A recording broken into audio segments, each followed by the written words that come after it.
Hoje nós estamos aqui no programa Assembleia Convida. E nesta tarde nós estaremos entrevistando o professor doutor Marcos Garcia. Ele hoje tem uma atuação forte na UFSCar de Sorocaba, Universidade Federal de São Carlos, localizada em Sorocaba, é uma extensão da UFSCar de São Carlos. O doutor Marcos Garcia é doutor em Psicologia Social pela USP, coordenador do Núcleo de Sorocaba, da Associação Brasileira de Psicologia Social, a Abrapso.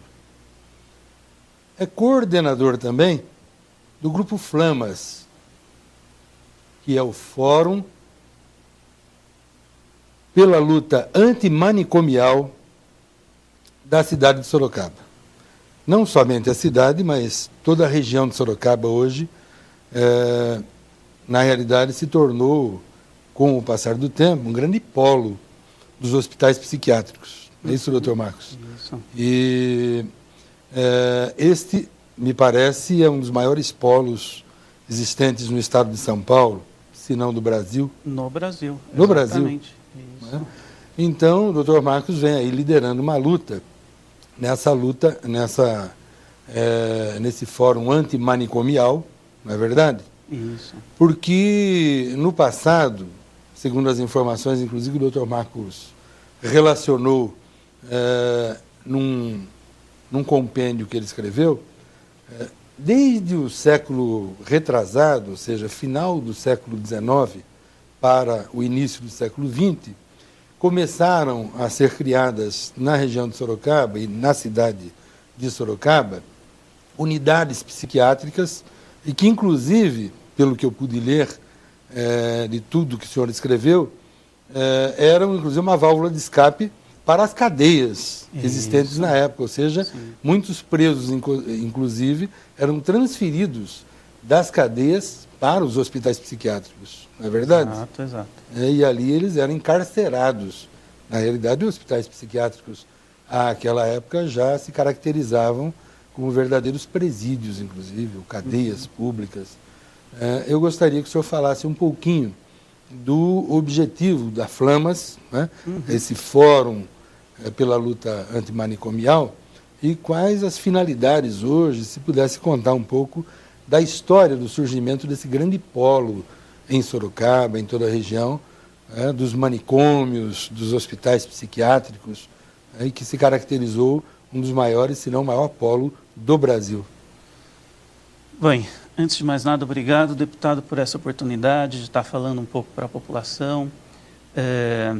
Antes, falando um pouquinho do Flamas, então, o Fórum da Luta Antimanicomial de Sorocaba, como todo fórum, ele é um fórum que reúne pessoas que compartilham de uma preocupação em comum. Então, hoje, nós temos aí cerca de 15 a 20 integrantes fixos no Flamas, às vezes mais alguns que aparecem e compartilham de vez em quando. Nós temos ali professores da UFSCar de Sorocaba, temos professores da Uniso, da Universidade de Sorocaba, temos professores da Unip, temos pessoas que trabalham na rede de saúde mental de Sorocaba, então conhecem também a realidade por dentro. E hoje esse contato com esse grupo possibilitou então a realização de uma pesquisa sobre a situação dos manicômios em Sorocaba. Perfeito. A primeira coisa que nos chamou a atenção foi isso, quando nós fomos ver o número de leitos pelo SUS. Então, a região de Sorocaba hoje é a que mais tem leitos psiquiátricos no Brasil. São cerca de 2.700 leitos psiquiátricos. Se nós somarmos, em Sorocaba temos 4 hospitais psiquiátricos, em Salto de Pirapora, que é uma cidade próxima, mais 2, e em Piedade, uma outra cidade também próxima, temos mais 1, totalizando 7 hospitais psiquiátricos de médio e grande porte. A soma desses leitos ela é superior à do Rio de Janeiro, por exemplo, que seria o segundo local que mais teríamos leitos no Brasil. Ela é sozinha quase 3 vezes maior do que o número de leitos psiquiátricos da cidade de São Paulo, né, que tem uma população cerca de 10 vezes maior do que dessa micro-região de Sorocaba. Então, essa foi a primeira coisa que nos chamou a atenção. O que está acontecendo? Então, nós temos algumas pesquisas, nós temos um pesquisador que está fazendo esse estudo de mestrado em Psicologia Social na USP, que está investigando a história do manicômio Luiz Vergueiro, que é o mais antigo da região. Se iniciou em 1918, se não me falha a memória. Ele está fazendo essa pesquisa, né, o que aconteceu historicamente que possibilitou o surgimento desse manicômio. E os primeiros dados que ele tem dessa pesquisa são esses que o senhor falou, né? Havia uma grande confusão entre esse manicômio e a cadeia pública de Sorocaba, que ficam, inclusive, ainda hoje lado a lado. Né? Exatamente. Para quem é de Sorocaba, na Avenida Eu ia chamar General a atenção para esse fato aqui dos nossos telespectadores, né? Hoje, na cidade de Sorocaba, numa avenida chamada Avenida General Carneiro, né, nós temos exatamente ao lado da delegacia seccional de Sorocaba, né, uma unidade psiquiátrica. Exatamente. Né, Jardim das Acácias. Isso. É verdade? Então, isso já tem ligação desde essa época, remonta essa época. Ali era o Hospital Luiz Vergueiro, e quando as diligências de São Paulo vinham avaliar os manicômios, já na década de 40, nós temos relatos de que comentavam essa inadequação no tratamento. Então, por exemplo, não havia psiquiatra, um manicômio sem psiquiatra na década de 40. Então, nós tínhamos sempre uma pressão do governo para que essa situação melhorasse. Mas, em suma, o tempo foi passando, o manicômio continuou. O que a gente teve foi, na década de 70, nós tivemos uma mudança do modelo no Brasil de saúde mental, em plena ditadura militar. O que aconteceu? Os manicômios, que eram, a sua maioria, públicos, como era o caso do Juqueri, de Franco da Rocha, Colônia Juliano Moreira, do Rio de Janeiro, eram grandes manicômios, eles começaram a diminuir de tamanho e esses leitos foram passando para hospitais privados. Então, não só em Sorocaba, no Brasil inteiro começaram a aparecer vários hospitais psiquiátricos privados, e eles aumentaram em número na década de 70. E isso aconteceu também em Sorocaba e região. Então, nessa década, final da década de 60, começo da década de 70, nós tivemos pelo menos 6 grandes manicômios abertos na região. E um deles chegou a fechar. Em 1996, tinha um em Pilar do Sul, que ele foi fechado exatamente pela questão de maus tratos, de negligência. Então, esse fechou, mas os outros continuam a pleno vapor. Nos conta uma coisa, doutor Marcos. Com tantos hospitais psiquiátricos, é de se esperar também que os doentes mentais desta nossa região, de Sorocaba, né, tenham sido, digamos assim, curados em larga escala, porque qual é o grau, essa é a curiosidade, qual é o grau de resolutividade, por exemplo, dos métodos de cura desses hospitais, não é? Ou eles utilizam métodos antiquados, já ultrapassados, obsoletos, e em termos de resolutividade, eles não estariam surtindo o efeito que os familiares, por exemplo, esperam de uma unidade de tratamento psiquiátrico. Então, deputado, na verdade, existem modelos diferentes de assistência à saúde mental. Nós do Flamas, assim como outras pessoas que compartilham da ideia de reforma psiquiátrica, reconhecemos que existe a necessidade de haverem leitos psiquiátricos. O que é um leito psiquiátrico? É um local onde um paciente com um distúrbio mental num estado mais grave precise ser acolhido em uma internação.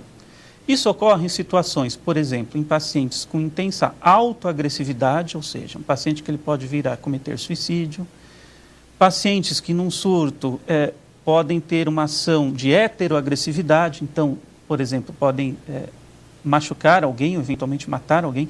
Um caso como esse precisa de um leito psiquiátrico. A questão é, onde ficaria este leito psiquiátrico? Aí começa a discordância.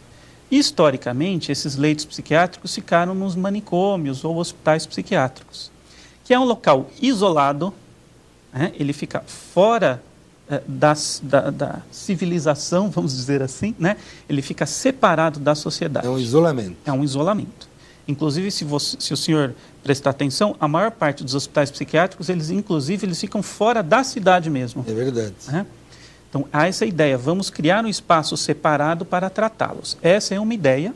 A segunda ideia é que esses leitos psiquiátricos, eles funcionassem em hospitais gerais. Então, por exemplo, um hospital geral que trata de outros problemas de saúde, ele pode ter uma ala para tratar os pacientes com problemas psiquiátricos que demandam internação. No caso de Sorocaba, o Hospital Regional, por exemplo. Por exemplo, ele até tem uma pequena ala, mas isso poderia ser ampliado, poderia vir a ter um espaço para acolher esses pacientes. Perfeito. Qual que é a diferença, a grande diferença? Hoje em dia, nós falamos da ideia de inclusão social. A ideia de inclusão, ela é uma ideia que vem sendo defendida na educação, quando nós falamos de educação inclusiva, no tratamento, nas políticas públicas relacionadas, por exemplo, a deficientes físicos, onde nós queremos rampas de acessibilidade. A ideia que nós temos e que nós defendemos está dentro dessa ideia de inclusão, que a sociedade ela possa fornecer espaços não para excluir essas pessoas, mas para incluí-las no convívio social. Então, no caso dos pacientes psiquiátricos, numa situação de emergência, o acolhimento no hospital geral, ele é muito menos danoso por vários motivos. Então, o primeiro deles, o próprio estigma, que esse paciente carrega. Então, se eu disser para alguém, fiquei internado 2 meses num hospital geral, isso não vai ser objeto de escândalo. Perfeito. Mas se eu disser o mesmo, eu fiquei 2 meses interno num hospital X, que é um hospital psiquiátrico, isso vai ser um objeto de desconfiança. Como hospício, quer dizer, exatamente. Lugar de pessoas segregadas, né? Exatamente. Então, isso loucos já cria... que não podem conviver em sociedade. Isso cria situação de estigma. E, por outro lado, a vantagem da inclusão é que a sociedade ela aprende a lidar com a diferença. Se nós deixamos todos os loucos longe dos nossos olhos, o que acontece? Nós não aprendemos a conviver com a diferença que esses pacientes têm. Que às vezes é difícil, não é fácil, mas se nós conseguimos conviver com eles, nós começamos a entender que eles têm suas particularidades, mas que eles podem viver em sociedade. Se houver uma situação mais grave, pode haver uma retaguarda no hospital geral. Então, Perfeito. É isso que nós defendemos, Muito a ideia da inclusão social. Então, o que acontece em Sorocaba é que, na verdade, nós estamos, não é com uma política diferente, nós estamos com uma política que é ultrapassada de atenção à saúde mental. Inclusive, eu diria mais, deputado, é uma situação que hoje ela está beirando a ilegalidade, porque nós temos, desde 2001, uma lei que regulamenta a atenção psiquiátrica, ela fala enfaticamente na necessidade de se promover a reforma psiquiátrica. Inclusive, a lei chama Lei da Reforma Psiquiátrica. Só para deixar também claro, é uma coisa que está acima até de interesses políticos partidários. A Lei da Reforma Psiquiátrica é uma lei que foi assinada pelo ministro José Serra, que era do PSDB, e ela foi encampada e dialogada fortemente e apoiada pelo PT, que era a oposição na época do governo Fernando Henrique. Então, nós estamos falando, não é de uma posição política versus outra. Aqui. Exatamente. Nós estamos falando de uma política avançada versus uma política atrasada. Anacrônica, então, inclusive. Anacrônica. A internação hoje em hospitais psiquiátricos, nesses modos, do jeito que é feito na região de Sorocaba, corresponde a uma política anacrônica ultrapassada.